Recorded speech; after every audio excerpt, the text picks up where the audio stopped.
but I guess I just did. Okay, so Katana or Johnny Cage versus Leatherface Glue. Care to chime in on that at all? Well, I don't know. Well, let me think. Give me a second. I think with Leatherface against, you're saying Katana or Johnny Cage?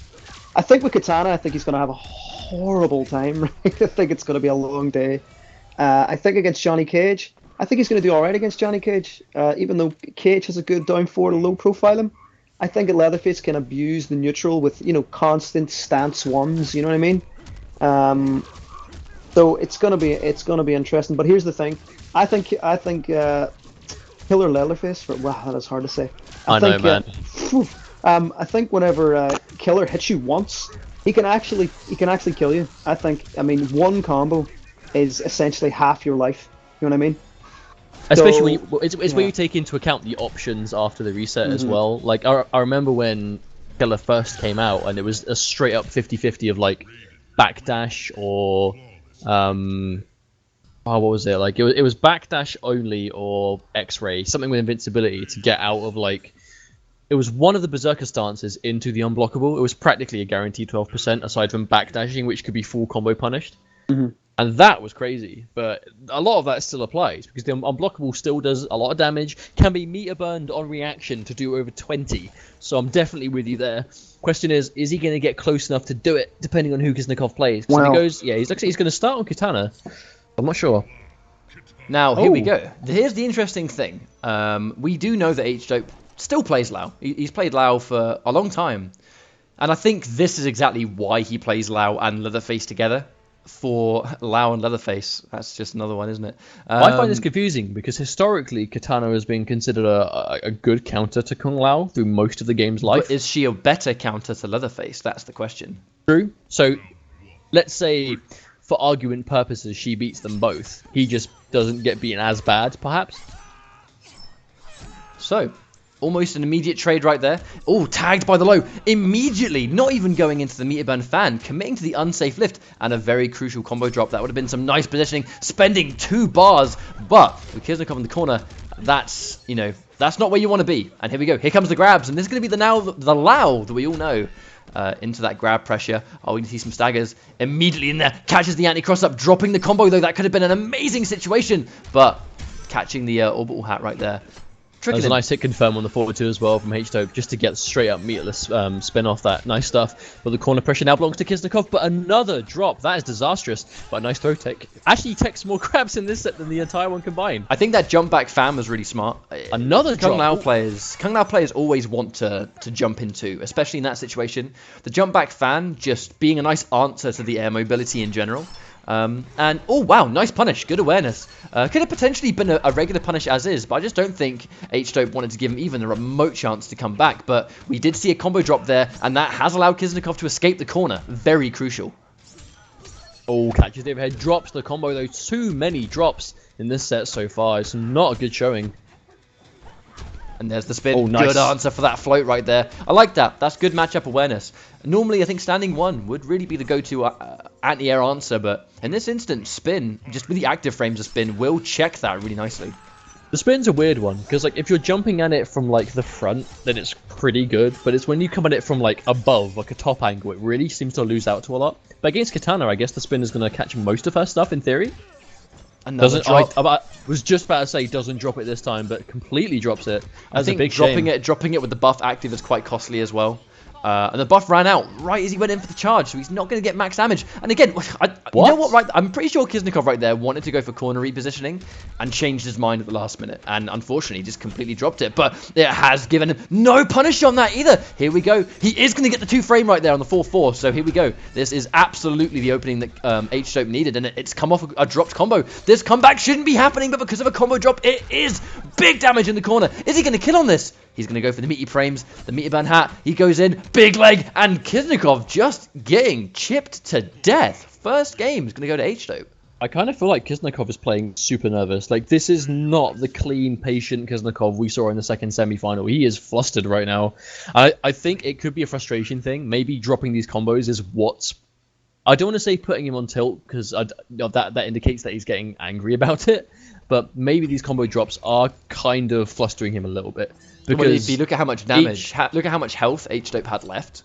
Well, also, it's a case of every drop made him play progressively worse and worse. So it definitely seems to be getting to him. Well, I think it's, as I said, if you take the amount of health that H-Dope had left and compare that to the damage that Kyznecov dropped in those combos, that was death. He would have been dead if he just finished his combos off, and unfortunately wasn't able to do it. He's going to have to clean things up, but I'm pretty sure no one else knows it more than he does. Dropping combos and losing games because of that is probably the most obvious mistake you can make, and the easiest thing to rectify if you can just hold your nerves together. Nice opening for Kyznecov this time, though. Baits out the teleport, but doesn't punish it correctly.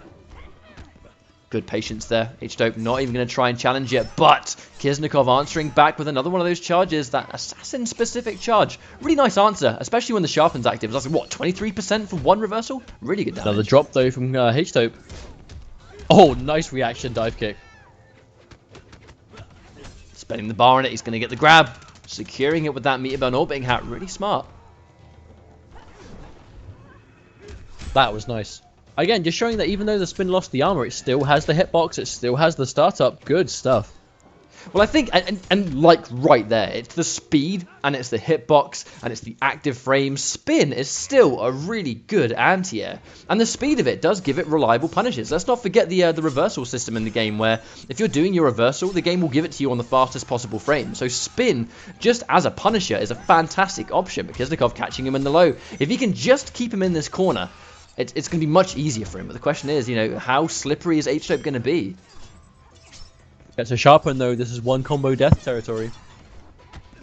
Catches the overhead. Nice. That's going to do increased damage with the sharpen, just by an absolute small amount.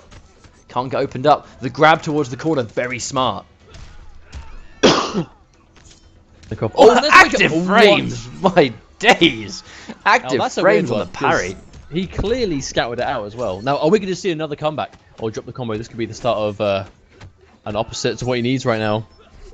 Goes over the teleport and he goes... Ooh, risky. I think the standing one, kind of securing the down one. That's not going to be a mid. You're definitely not going to chew that one up. But it's one round apiece. Kyznecov looking pretty strong. He just needs to get a couple of key hits right here. H-Dope not trying to make it easy for him. Let's see what happens. Oh, that was fortunate. Almost landed straight on the orbiting hat. Oh, wow. Back one catches it. No confirm, though, so nothing too much of an issue. Good breaker. Another anti-air meter burn spin. I mean, it's not... It may have lost the armor, but it's not any slower. Do you know what I mean? So it's still a good answer. Oh, no. Kyznecov just pressing something on wake up, and this is almost ready to say this could be the round. It's just so much pressure. Good block on that. Yeah. Bait. Punishes the right normal this time. Good stuff from H-Dope. H-Dope didn't even need to go for the 4-4 right there. He could have killed on anything, but... He's definitely feeling himself, he's feeling himself confident in his abilities to finish that combo, and it's kind of like night and day, right? It's landing combos and maximizing damage versus excessive combo drops. Granted, execution was a lot more tidy in that, but I think it's just H-Dope staying patient, answering back from those jump-ins with that ES spin, meter burn spin still being a really good option here, and I mean, this is a matchup that we see often. But it's so strange. Normally we see Katana take it. Historically, people do tend to say that Katana does well versus Kung Lao. I mean, Glue, what were the reasons you would normally see that Katana would beat Lao? Well, we've seen in the first game, we've seen those instant air fans catching Kung Lao jumping a lot. But I think the reason that he's gone for this match in general with Tempest is because he knows that Katana wants to jump a lot, and he's just trying to pick the spin just to stop him jumping. But traditionally, this is a bad match. See, there we go again. It's exactly what he's trying to do. He's trying to keep Katana grounded. But this match should be a winner for Katana, really, on paper. You know what I mean? But it is up to Kyznecov to stop giving himself away in the situation. That parry is amazing. Gets tagged by the active frames of the parry, but this just comes down to the reason H-Dope has picked this character is evident, but Kyznecov doesn't need to be jumping in like this. He just needs to try and play a bit slower. What we saw before, where he was playing really patient, really calculated, we need to see more of that. But now he just seems really eager to go in and just eats the jump in again, pressing buttons when he shouldn't, and H-Dope is just running rampant at the moment. H-Dope's just playing this matchup better, you know. He's playing this matchup tons better, disrespecting it. Catches the anti-cross up, confident he wasn't going to get a float. The grab's not going to kill, but I mean, this is a bad situation for Kyznecov. Does not want to deal with anything right here. The jump back fan. And again, he's going in. The jump in again. No, the down four seals his fate. Tournament, point, H-Dope. All come down to the jump in. H-Dope's waiting for it. He is just absolutely waiting for these things to punish, and he's just getting given them to him over and over and over again. Historically, in this matchup, Katana's the one that doesn't need to overextend. Katana's the one that doesn't need to go in. She can be the patient player, and I just don't think we're seeing it. We're seeing H-Dope just pick his moments. He's waiting for Kyznecov to make a move, and he's answering back every single time. And, you know, there doesn't seem to be much adjustment here. It's looking pretty easy for H-Dope right now. Relatively uncontested. Again, he's going to force the break there. Drops the combo. Very fortunate. That would have been a 3-bar reversal should he had the break ready. And again, having to break right here. One more combo is going to win this tournament. H-Dope, this will be his second tournament win if he manages to take it. But Kyznecov just needs to try and fight. But he gets anti-ed again for the millionth time in a row. And just like that, that's game over. H-Dope takes the tournament very, very convincingly. Good stuff. Again, you know, we can see why he picked it, and he was getting given these options over and over and over again. Very, very smart play all around. Nice execution. We saw him drop the 4-4 link a couple of times, but we know that is quite tough. Everything else seemed to be on point. Reactions were there. Clearly character knowledge, knowing when and how to punish. Good stuff. Congratulations, Kyznecov, for getting second today. Huge props on making it through that clutch semi-final as well. But today, H-Dope is going to be your first place champion. And that actually makes him our final winner before the new year, I believe. Because next week is actually Christmas Day. So I can't imagine we'll be doing one next Sunday. However, I think I'm quite interested. It's been quite an interesting storyline, you could say, setting up to next week. Because, I mean, let's look at what's happened. This will be, I believe, this might be our final tournament. It might be our final Community Cup broadcast until the new year, as you just said. However, because Devastating Man won last week, and because H-Dope won this week, going into next year, should these Community Cups keep going, I'll need to double check the calendar and see what the progress will be on them continuing. But that goes into next year of not only who is going to be the first champion of 2017 for the Community Cups, but Mirko and K-Top are 3 wins each. There is no set champion so far. There is no most dominant player. And with H-Dope winning his second, he's only just, you know, he's ever so slightly behind them, and he only needs one more to make it 3. So, what if we have a situation where H-Dope has 3 wins, Mirko has 3 wins, and K-Top has 3 wins? If they finally buy a second PS4, so they don't have to take it in turns, are we going to see, like, you know, out of the 3 of them, that new champion, which I'm really excited to see. But I don't really think I can call who it could be. Mirko's really dominant, but the last time those guys fought, K-Top took it super dominantly. And, you know, we have these other guys like Nausea coming in, sneaking in there. Just like here, you know, we had Kyznecov coming in there, getting grand finals. And it's unpredictable. I think these Community Cups are becoming extremely unpredictable. Yeah, definitely. It will be interesting to see who takes the final one before the new year. Like we said before, we're going to try and confirm for sure whether or not one is happening next week. Like we said, next Sunday is actually Christmas Day, so I can't imagine that we'll actually be doing one. For obvious reasons, I'm sure you guys can understand, you know, family being around, admins. I would not expect any of the ESL admins to work Christmas Day. And a lot of the players, I don't imagine a lot of the players would want to enter a tournament on Christmas either. So we'll find out if it's happening. I assume it won't be.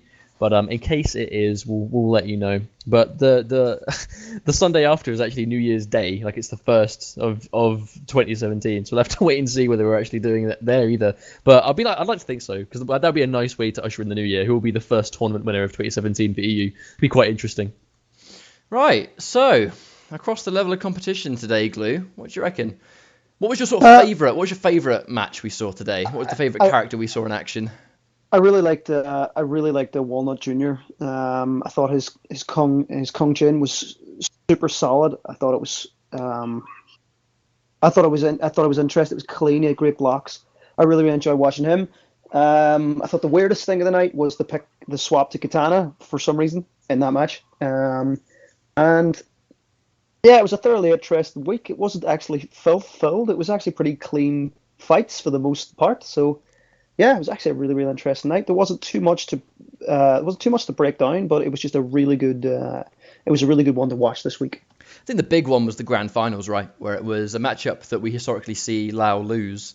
But it wasn't. It was due to reasons that we just didn't see in the grand finals. Yeah. You know? It was good patience from H Dope, understanding really early on that he can be the patient player. He wasn't Yeah. really being zoned out as such. He wasn't being denied that air mobility, and he didn't even need to take to the air because Exactly. Kyznecov was doing plenty of it for him, and just anti-air spin, and that was it. End of the day. Well, he made that change specifically because he knew, and I do that. If I ever play against a Katana player that I don't have any knowledge on, I will pick Tempest because I know they're going to leave the ground because they love abusing the float. And he made the right choice. He was like, okay, I don't have the intel on this guy. Clearly, in the first game, he realized he's jumping a lot. Went Tempest and anti-aired him pretty much every single time. I don't think he failed an anti-air once. So that was great. That was good to see. That was some real good adjusting from K-Top, you know. Right. Cool. I believe that is us finished for the night. Yeah, that's going to conclude this Community Cup stream. Thank you very much for watching, guys. Huge congratulations to H-Dope. Very interested to see what happens in our next Community Cup. See if we can get that reigning champion, supreme champion back in. I mean, some of these guys, their wins are really deadlocked. A couple of guys have 3, some have 2, and it's interesting to see who's going to take that next top podium. I'm very excited to see it, but that is going to be it from us tonight. Thank you very much for watching, guys. It's been quite smooth. Really appreciate you guys checking it out. Don't forget, we have NEC later. Those Combat Network guys are going to be bringing us some insane MKX competition over in America. I'm excited for some of those games. Tekken Master versus Sonic Fox, one of the first games top 8. What is even going on? Is it just quickly? Is it going to be Combat Network doing top 8, or is it Team Spooky? Oh yeah, of course. Usually I believe Team Spooky are actually the ones doing top 8. Combat Network were the guys that did everything else. I think it's Art. The Spooky guys will be doing top 8. Brain farted there. But yeah, it'll be the traditional East Coast stream, I think. There's going to be some crazy games there. And I'm glad we didn't clash with it. So we can actually go and check it out for ourselves and see what's going on. That's it from me. Do you guys want to add anything else, or are we good to go? Nope, I think that's us done. Well, thank you very much for having me again. Cheers. Yeah, no problem, Jay. Thank you very much. Cheers, guys. Thanks for watching. If we don't speak to any of you on this Community Cup before Christmas and New Year, make sure you guys have some happy holidays, have a good time, and we'll catch you all next time. Thank you very much.